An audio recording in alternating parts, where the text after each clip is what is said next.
এই যে সোহেল মাছ ধরছে, পুকুর ছেঁকা কমপ্লিট, এখন মাছ ধরা চলছে। সোহেলে যে মাছ ধরছে, দেখা যাক সোহেল মাছ পায় কিনা।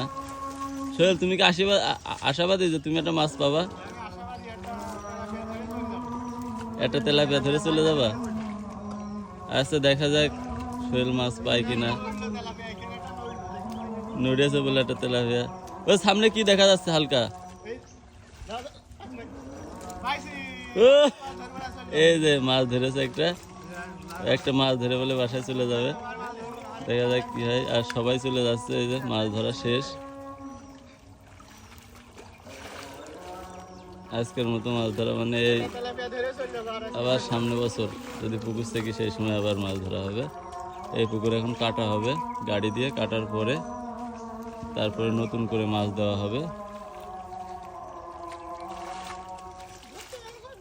আচ্ছা, মাছ তো ধরলে, তোমার অনুভূতি কি? অনুভূতি খুব ভালো। ওয়াদা করলাম একটা তেলাপিয়া ধরে চলে যাবো, চলে আসছি। চলে এসো না? গতকালকেও তো মাছ ধরিলে। গতকালকে প্রচুর মাছ ধরেছি, শখ মিটেছে তো মাছ ধরে? ইনশাল্লাহ। শখ মিটে গিয়েছে, কথা শুনে যা বোঝা যাচ্ছে।